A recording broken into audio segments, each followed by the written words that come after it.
Kaldoaivin kutsu, osa 3.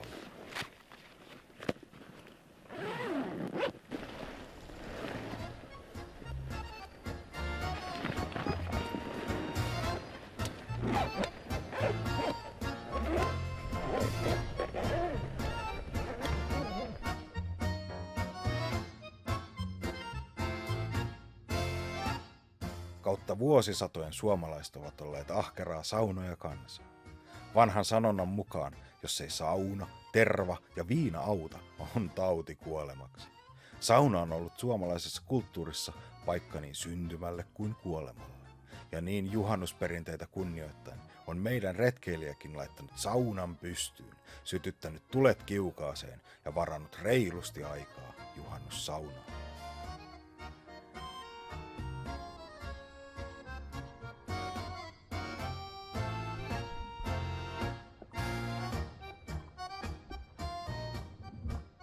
Jaha, saunassa olla.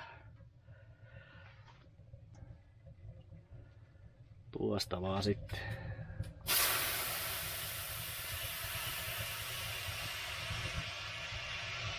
Hyviä löylyjä. Ja hyvää juhannusta. Jaa, tästä ihan jotain oleellista puuttuu. No. Kyllä se tästä. Hetkonen, jotain oleellista puuttuu vielä. Vihta.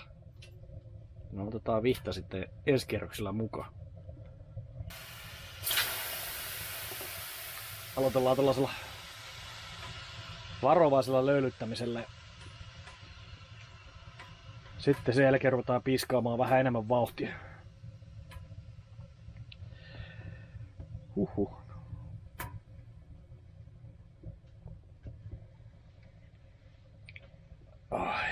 Tää tulee kyllä tarpeeseen.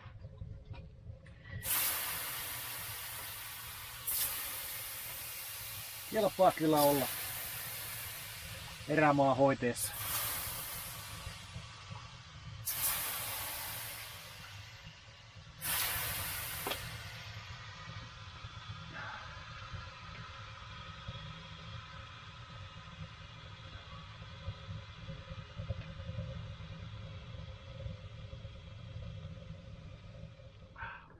Kyllä se on näin ottaa, että juhannuksena pitää päästä saunaan. Oli sitten niin korvessa kuin ikinä vaan pystyy olla, niin jonkinnäköinen kyhälmä pitää pistää pystyyn ja ottaa kunnon löylyt.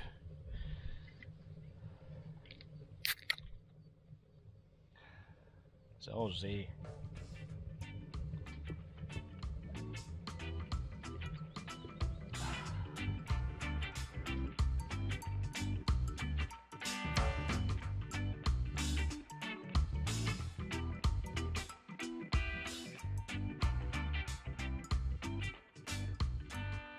Muuta kuin hyvää juhannusta!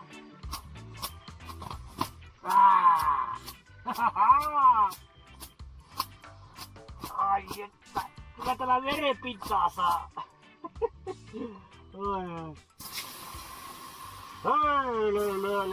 Löylyä lisää. Kyllä se kohta alkaa tuntua jossain. Hullu mikä hullu.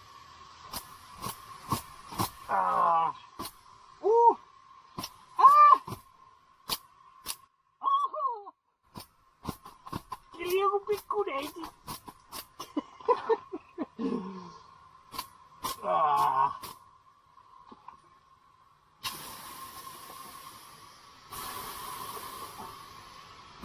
Kyllä lähtee. Jaa. Mitenhän tuo mahtaa olla? Kestääsikö tuo pumppu järvivettä? Se on aika viileet.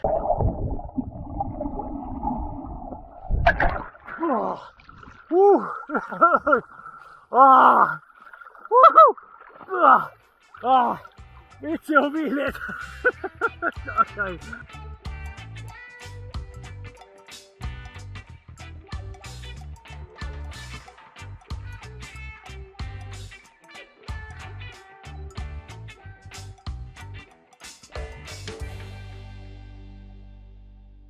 No niin. Aletaanpa tässä sitten tekemään sitä pizzaa.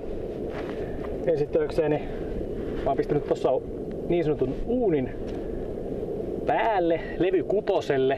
Se saa siinä lämmitä tai olla vaikka pari tuntia kovassa liekissä. Ja kyllä se sitten kädellä tuntee se kiven lämmön, että onko se sormia polttava, niin sit se on ihan jees. Sitten seuraavaksi täältä lähtee pizzataikina vesi lämpeämään. Yritetään siihtaa semmoseen 40 asteeseen, 41 asteeseen. Pistetään sinne jauhot joukkoon ja sitten hiivat ja mausteet ja kaikki tällaista näin tehdään taikina siitä.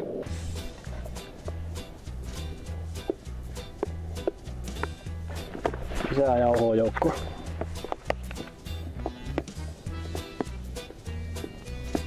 Lisää jauhoja ensin. No. Sitten ei muuta kuin pikkasen öljyä tuosta vielä menoksi. Lisää jauhoa.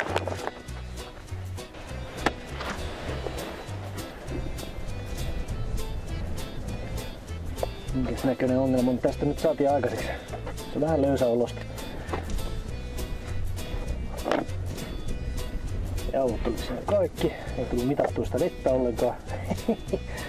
Oi vitsi. Tämä aika sotku tästä saa nyt aikaiseksi. Täällä se Junior Masterchef vaan painaa menemään. Voi vitsi. No niin, sitten siirrytään seuraavasta katastrofista toiseen.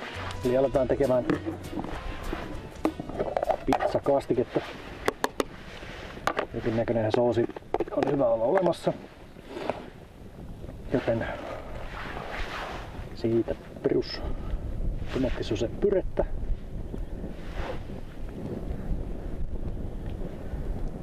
Noin. Pistetään sinne vähän öljyä. Valkosipuli luonnollisesti. Siitä hyvä setti. Sitten laitetaan sinne yrttimerisuolaa.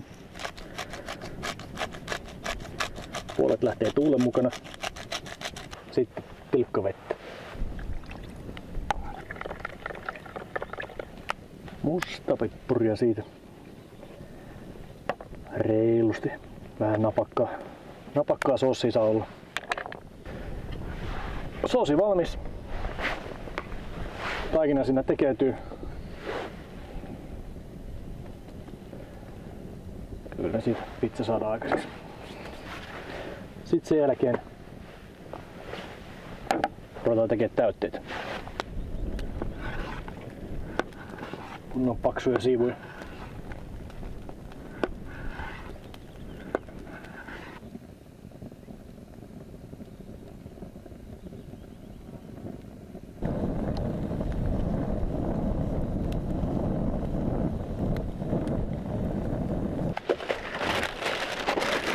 Ja happas. Ja sitten ruvetaan leipomaan.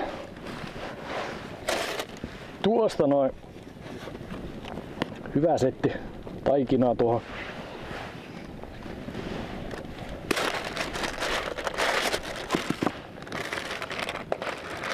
Vähän tahmaista. Ei ole ideaalia, mutta kyllä se ajaa siihen.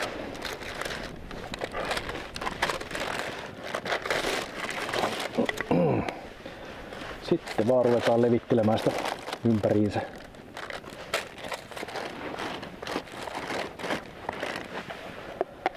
Sitten sieltä soseet niskaan.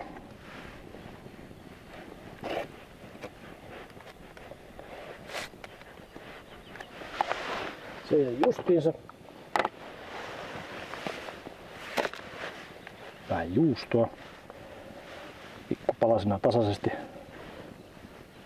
Metukkaa. Ja sitten paprikaa. Ja skilpopsia. Se olisi siinä.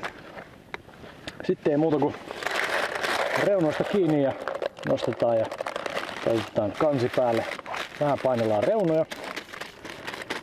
Tuosta noin. Vähän soseet tulee sieltä ympäriinsä. Ei haittaa. Ylimääräiset paperit käännellään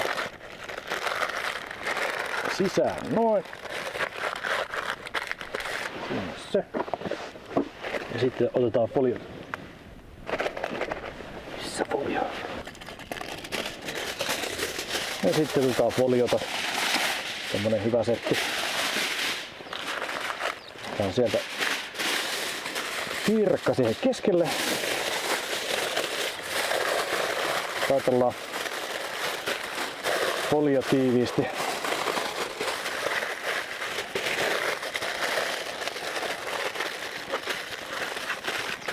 Noin ikään ja se on sitten valmis uuni. Ja uunista mä pidän semmonen 15 minuuttia 20 minuuttia per puoli.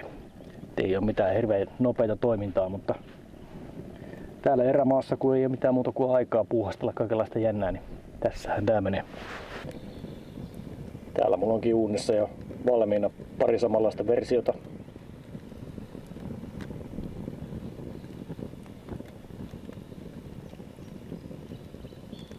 Kyllä sitä hyvää varmasti tulee. Siinä onkin testiversiopizza.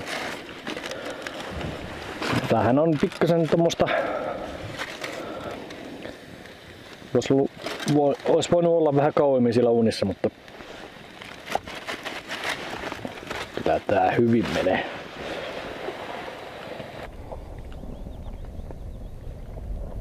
Toimii.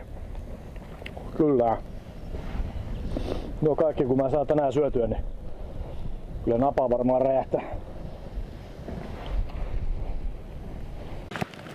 Ui, kuuma. Noin. Hopla. Se meni paremmin.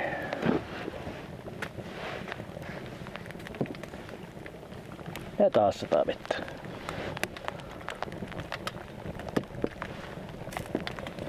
Eipä haittaa. Mulla on levy kutosella. Melkein jo 7 alkaa olla pikkuhiljaa. Hyvä tulee. Ai.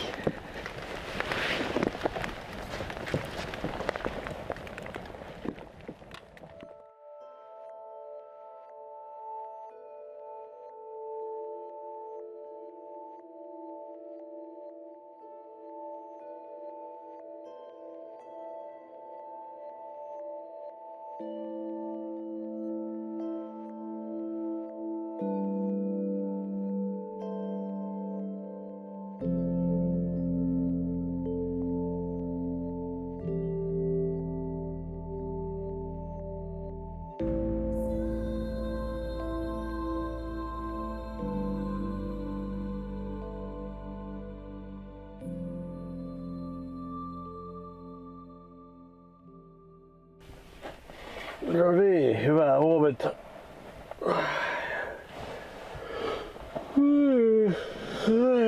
Onpa raukea olo. Tuli sille eilen saunattua sitten 3 tuntia. Ja sitä sitten meni uimaan sitten kuitenkin loppupeleissä, että teki oikein hyvää.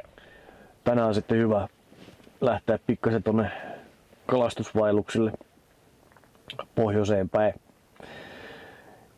Tällä kertaa mennään tosi lähelle Norjan rajaa. Siellä sitä rautua kulma pitäisi olla. Pitäis. Katsotaan onko kalamies kohdillaan, että saa sitä ylöskin sieltä.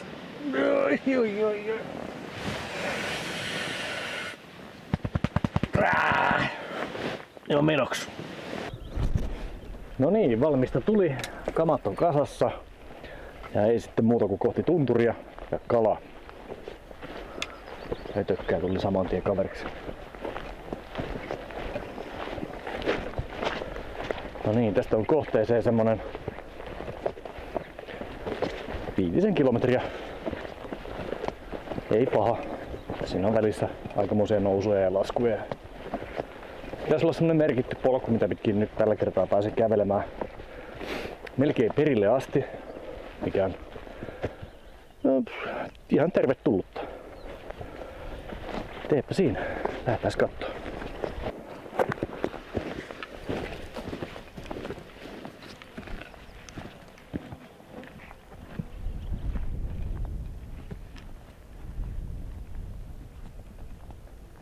Eilen tuli käytännössä ottaa koko päivä otettua ihan rennosti siinä leirin ympäristössä, mitä nyt pois lukee muutamat kalastusreissut siinä teltan lähistölle. Niin, pakko kyllä sanoa, että tuntuu hyvältä päästä niinku liikenteeseen tänään. Eilen illalla oli jo semmonen fiilis, että pakko päästä reissun päälle. Että tästä kalastusvaelluksesta alkaa niinku pikkuhiljaa. Tästähän niinku nauttii oikein. Tää on tosi mukavaa touhua. Joo, kyllä siihen vaeltajien sielunmaailmaan on päässyt nyt tällä reissulla kyllä sisälle, että tukikohta pystyy johonkin hyvää mestaa ja sit siitä tehdä tommosia päiväreissuja ympäriinsä. Niin tää on ollut oikeesti niin, tää on ollut mun juttu.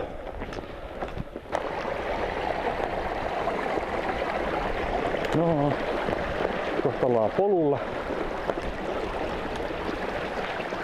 Joo. Pakko sanoa sen verran, että tää on nyt meikäläisen toinen yksin tehty tämmönen pidempi reissu.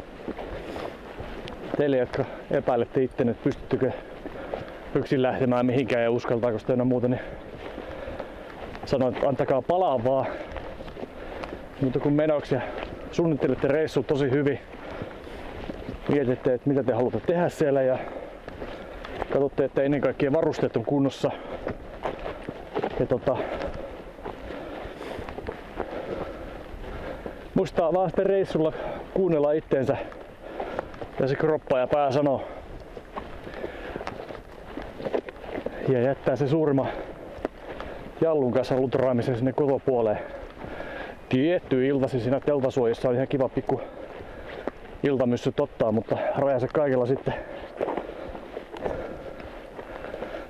Ja järki kädessä aina, maalaisjärki, se on aika hyvä juttu täällä näin erämaassa. Ja tää alue missä mä oon, niin nyt on käynyt sen verran hyvä tuuri mulla ainakin, että vaikka mulla on kartta mukana ynnä muuta ja tää maasto on niin jotenkin vaan semmoista helppolukuista, niin täällä on puhelinkenttä aika hyvin katettu. Ilmeisesti pitkälle matkalle, niin täältä saa sitten tekstiviestejä läheteltyä ja GPS-yhteyksiä otettua sitten karttapalveluihin ja sen sellaista, että aika turvallisin mieli saa olla. Joo. Ja voiko sitä nyt yhtään enempää painottaa, että järki kädessä ja kuuntelee itteensä. Niin hyvin menee. Ja muuta kuin elämän seikkailuihin vaan painelemaan tonne erämaahan. Suosittelen. Tää on parasta. Kattokaa, mulla on pieni faniporukka tulee perässä koko aika. Ne haluu musta imeä viimeisetkin mehut ulos.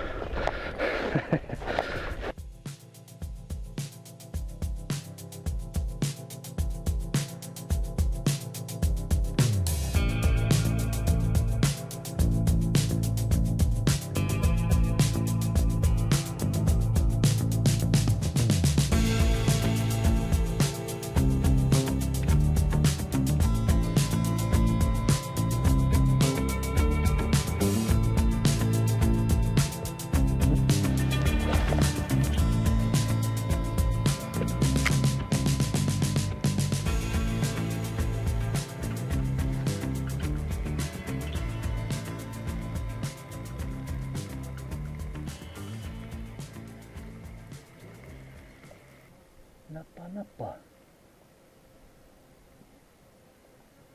Tuli.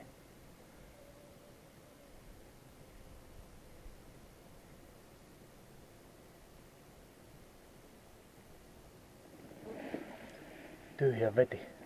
Ei edes havaintoakaan kalasta. Oi. Sinne vaan uutta. Tässä on nyt kaikkeni tehnyt. Kaikki uistimet ollaan käyty läpi ja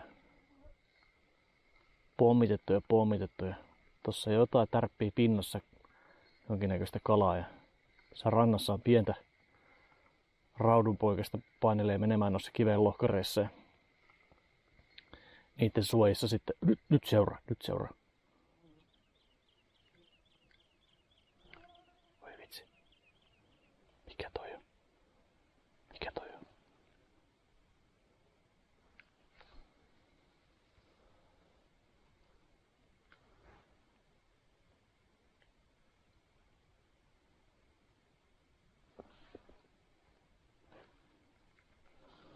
Se on rauta.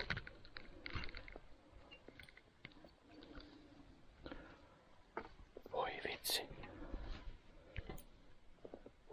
Uutta peliä vaan, sekin oli kyllä kiinnostunut tästä.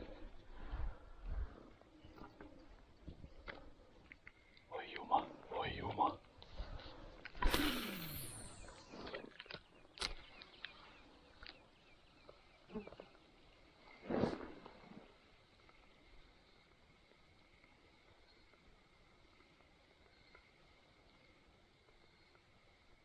Nappaa kiinni, nappaa kiinni.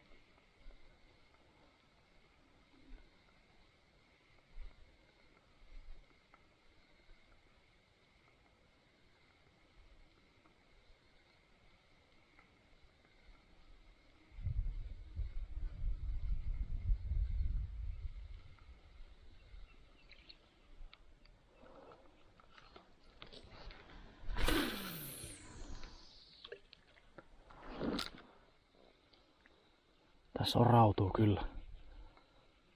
Nyt on näköhavainto tehty. Perässä tulee.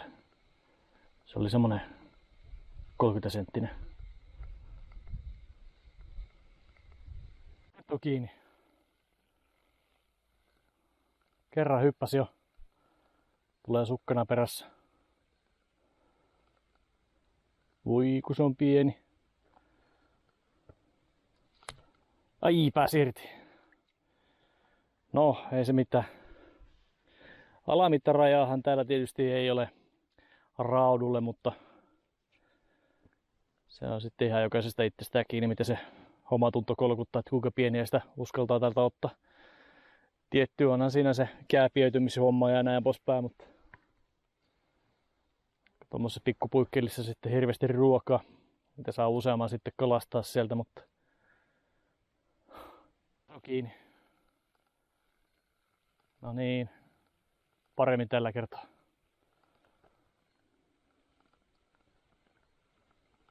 Hetkonen.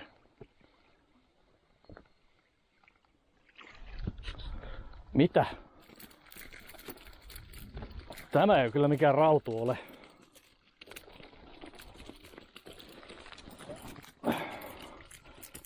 No, jumalatjukkeli. Sä oot taimen. Kylläpä se pomppii. Nätti taimen. Huhhuh. Oi oi, kyllä se. No niin, sinne lähti. Taimenen vonkalas. No niin, tässä on nyt sitten 1,5 tuntia tullut kalasteltua ja näköhavainto on tehty raudusta ja yksi taimen on otettu ylös. Ja mä olin aika varma, että mä karkuutin siinä yhden raudun. Oli ihan oranssi vatsa. Eli tässä lammikossa on rautuu ja taimenta. Ei yhtään huono. Nyt kuitenkin jatketaan matkaa seuraavalle lammelle ja katsotaan, olisiko siellä yhtään parempi raudun kanssa tuuri. Täältä ylemmältä läntekööltä virtaa tämmönen kiva pikku puro. No äsken se lammikko, missä oltiin kalassa.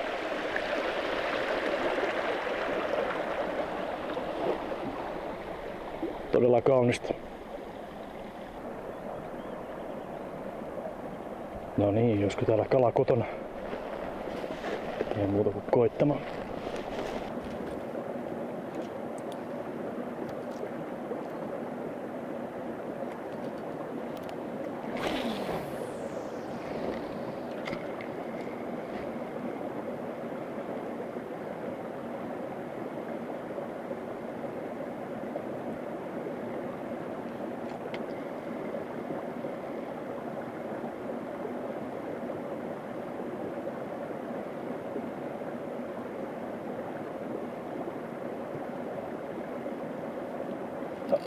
Siinä on kiinni.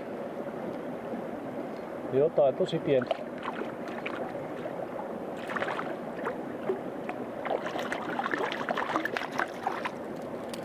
Mikäs muukaan?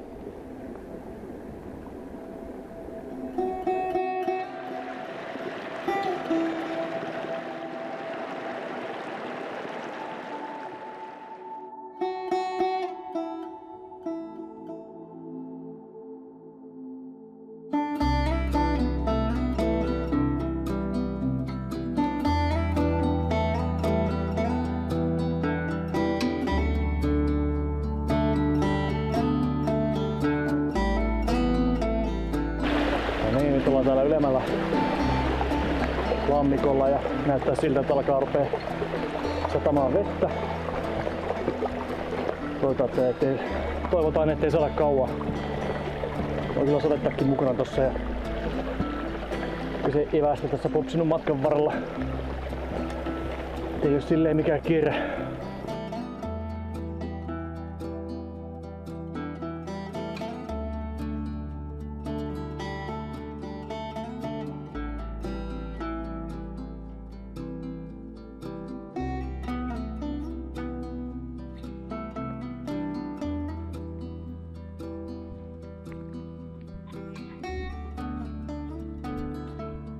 Toivotaan, että se on vaan kuurosade ja menee kohta ohi.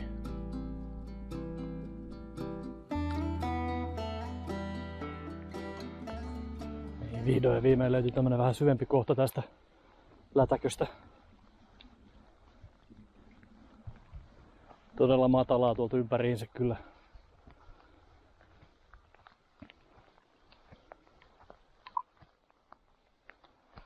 Tässä heittelee muutamat heitot ja jos ei kala nappaa, niin nyt mä teen sitten itselleni kyllä aika karun tempu kyllä, mutta tästä kun jatkaa kilometrin verran tuohon suuntaan, niin tulee Harrijärvi, nimensä mukainen järvi vastaa sieltä ja käydään se nyt tällä koukkasulla samalla katsomassa.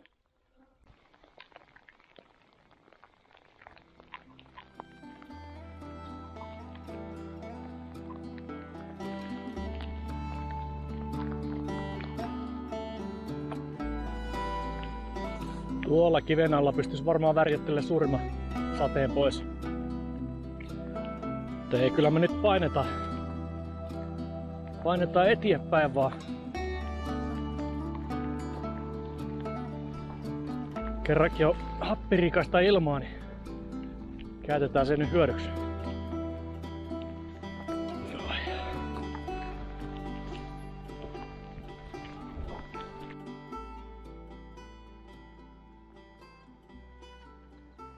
No niin, tuossa ton pikku harjanteen takana pitäisi olla Harrijärvi. Ja yleensähän täällä Lapissa nimetään järvet ja paikat sen mukaan, mitä kalaa sieltä tulee. Elikkä harjusta luvassa, jos hyvin käy. Sais tää vesisade pikkuhiljaa loppu.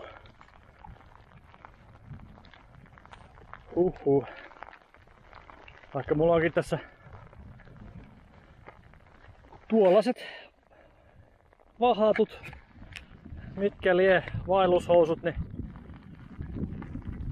tässä nyt ihan kaikkea vesivien määrää kyllä pitelee.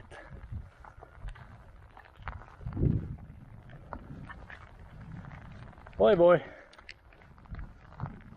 Kyllä ne siitä kesäkuiva. No niin. Siellä siinä tää Harrijärvi.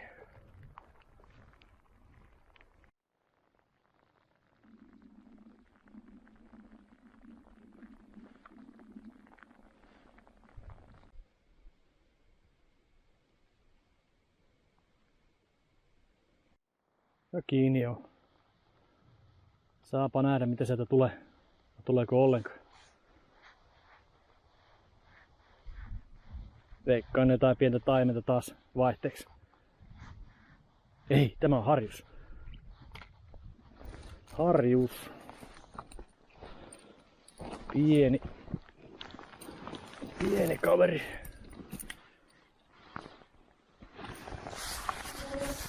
Kyllä ei me tällaista ei oteta. Takas kotia kasvamaan. Heippa. Kiertääs vähän tonne pidemmälle. Katsomaan missä se suurharjus oikein lymyilee. Nyt voi olla ihan varma, että on Harrijärvi kyseessä. Siinä se on.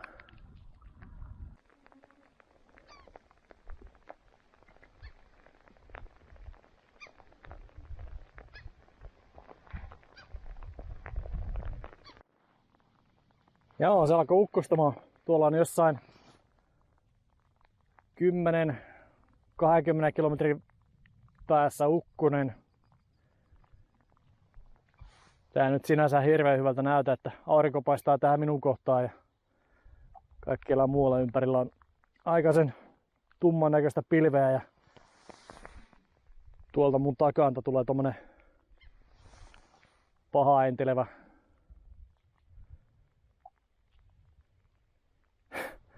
pilvirykelmä tuolta niskaan ja tuolla pitkällä kun katsoo, niin sataa ilmeisesti ihan reilusti.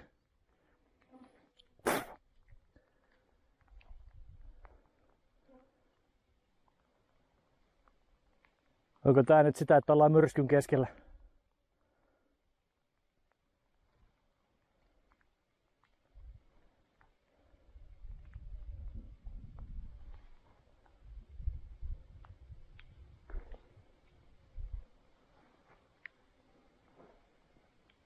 Suhteellisen kuumottava. Otetaan tosta noin mahdollisesti nopeasti yksi harri ylös ja lähdetään kohti kotia. Tuonne päin. Oi vitsi, on siitä matkaa kyllä. Aikamoista kivikkoa näyttäisi olevan takaspäin. Hohoi, sanon minä.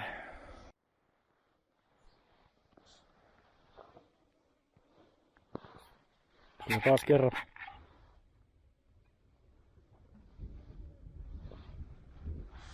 Oi rintama on mun takana. Sitten tulee tähän suuntaan.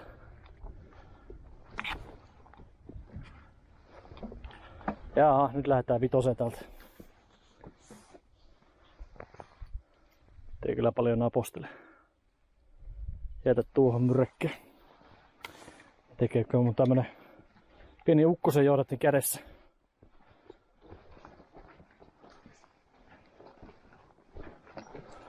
Voi.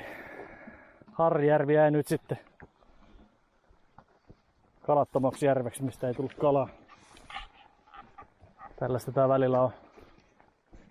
Kato nuotiopaikkoja. Joo.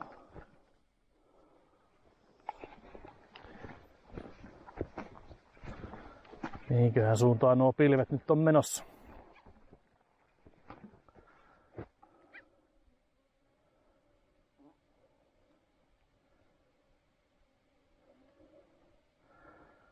Täällä nyt vähän niinku paikoillaan tuntuisi olevan.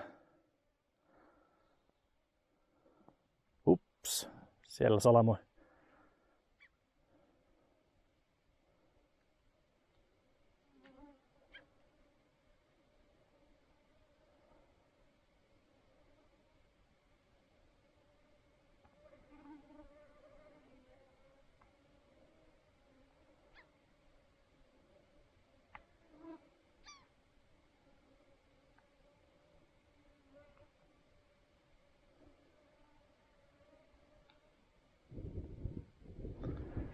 Kyllä siinä meni joku 20-30 sekuntia ainakin tuossa välissä, niin ei mitään hätää, se on vielä pitkän matkan päässä.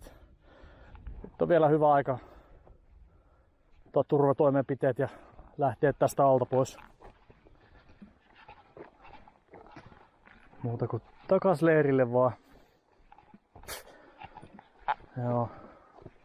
tuosta pitäisi mahdollisesti ylittää tuo tunturikin, mutta se ei tuommoisessa kelissä nyt välttämättä ole ihan mikään fiksu juttu.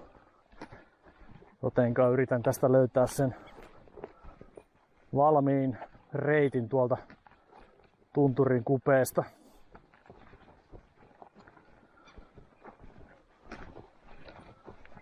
Joo. Hetkonen saa suunnilleen tuonne. No niin, sinne vaan sitten. Mä oon nyt tässä käytännössä ottaa niinku 2 ukkosrintaman välissä. Tää ei nyt oikein napostele mua.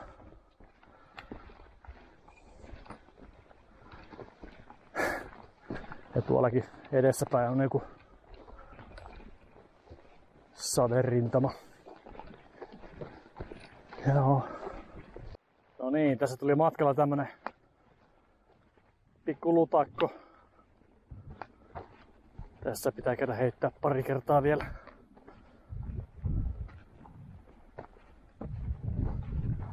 Sen verran hyvän näköinen paikka. Oli ukkosta sitten, tai ei. Muutama heitto tuolla.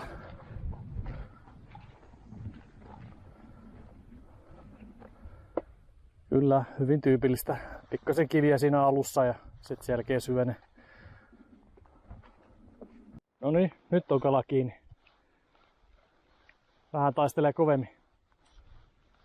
Mitähän siellä on? Tuntuu yhtä voimakkaalta kuin taimen. Pieni taimen. Nämä on tunnetusta aika ärhäköt.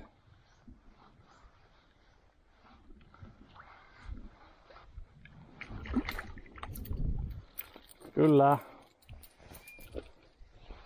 Mikäs muukaan?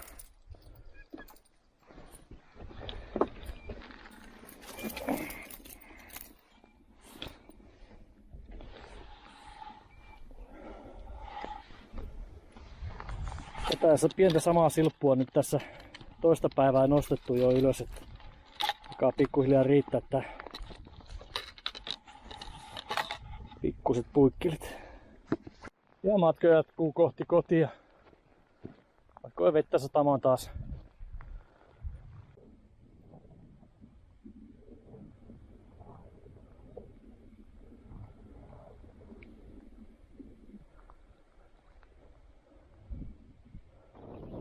Kyllä se takana oleva myräkkä vaan valitettavasti tähän suuntaan tulee lujaa. Ihan oikein ratkaisu lähtee pois sieltä järveltä. Joo, niin huomattavasti tuulisemmaksi tää keli ja viileni. Ötököt hävis ja tietää, että kohta ryskyy. Ja vettä saattaa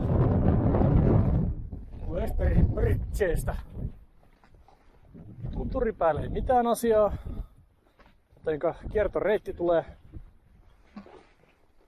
Oi voi. Kohta sataa ja luja. Ai että siinä olisi kans tommonen pikku lampi, mikä olisi kiva heitellä läpi tuosta noin, mutta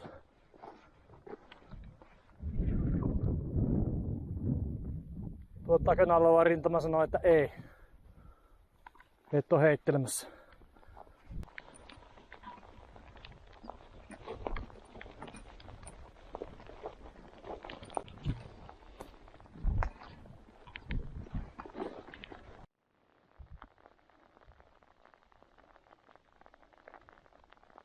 Takas polulla ollaan ja pääsin myrskyrintaman alta pois. Se lähti sitten kuitenkin tosta vetämään enemmän itään päin, mikä on ihan hyvä homma. Ja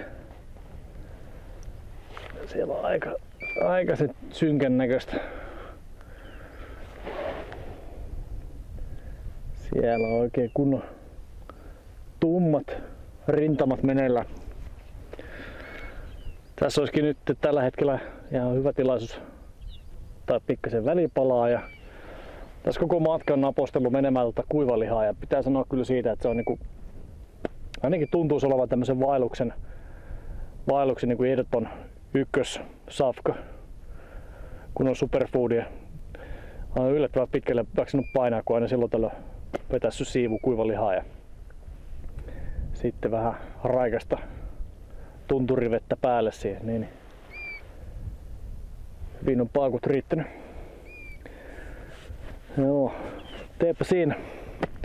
Minä pidän tässä pienen pähkinä- ja suklaatauon ja saan sitten taas pikkasen lisää sokereita ja energiaa. Ja sitten olisikin viimeinen loppuetappi tässä näin. En tiedä näkyykö kameralla, mutta tuolla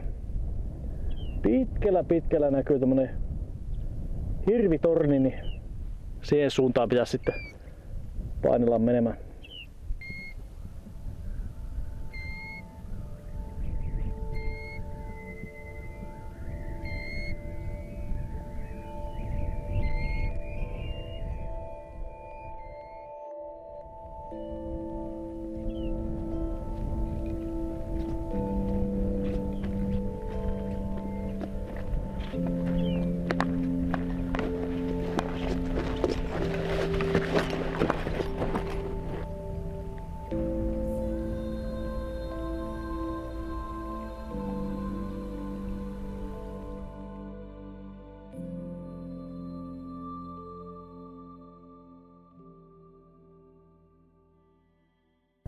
Nyt kun on tuo kelikin tuosta päässyt vähän tasaantumaan, niin tuossa olisi yksi lätäkkö, missä mä oon nähnyt harjuksien viistävän pintaa pitkin, niin pikkupurjeittensa kanssa, niin käydään se nyt tässä vielä viime metreillä tikkaamassa läpi. Tiedäs vaikka sieltä tulisi jotain. Siinäpä se nyt olisi. Viimeinen kohde tälle päivälle. Joo, tässä onkin tullut useampi lätäkkö käytyy läpi.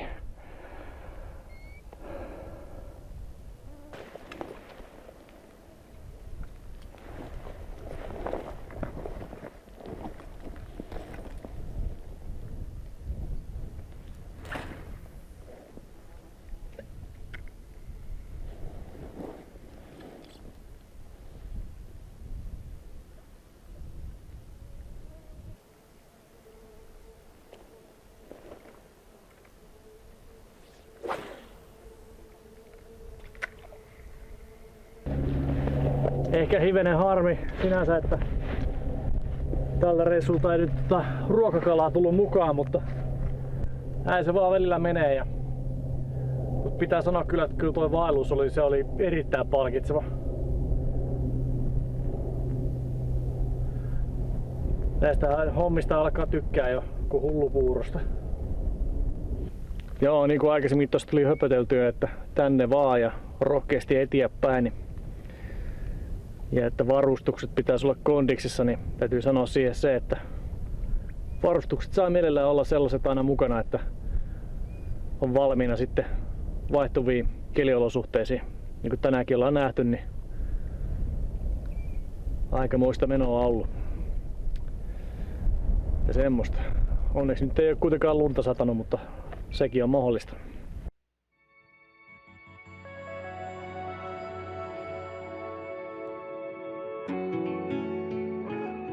Näyttäisi vähän siltä, että tällä kalastusvaellusreissulla kun tänään tuli tehtyä, niin ei tullut ainuttakaan porotokkaa vastaan.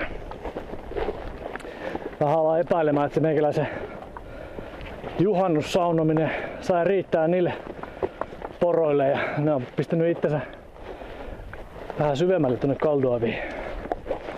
Niin pääsee JP Outdoorin saunomiset häiritsemään. Semmosia ne juhannussaunat on.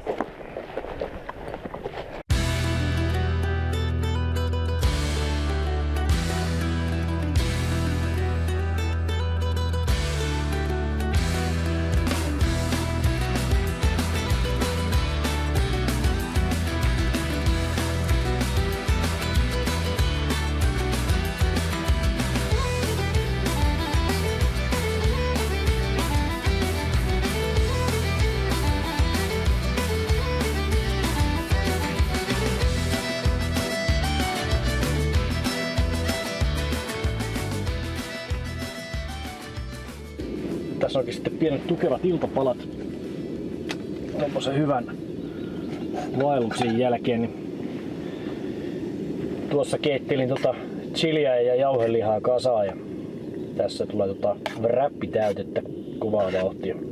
Ja nyt sitä oikein reilustettua kun vetää se napa, niin hoijaa taas kerranvaihteeksi. Optimilämmitys olisi ollut, että mä olisin laittanut nuotioon tulet ja sitten siinä uunissa noita räppilettuja vähän lämmitellyt siinä, niin olisi sanonut mukavaa semmosen rapsakan siitä, mutta nyt kun on niin laiska fiilis tosta noin kalastusvaelluksen jälkeen, niin päätin, että pyöräytän ne vaan nopeasti tuossa pannussa ja sitten täytteet sisälle ja ei muuta kuin ääntä kohdi. Hyvältähän tuo näyttää. Ai, kauhia nälkä.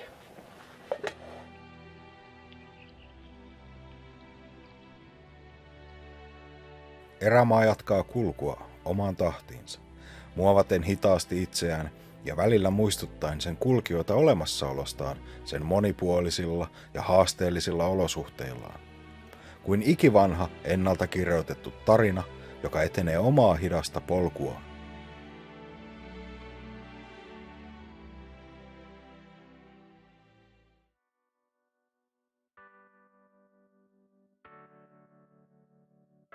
Ja siirrytään vähän isommalle järvelle tosta.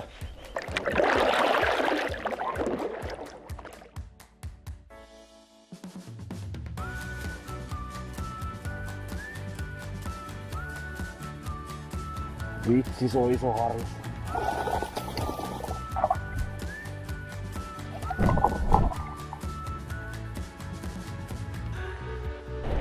Herran jumala, sehän nosti oikein kunnon myräkän päälle.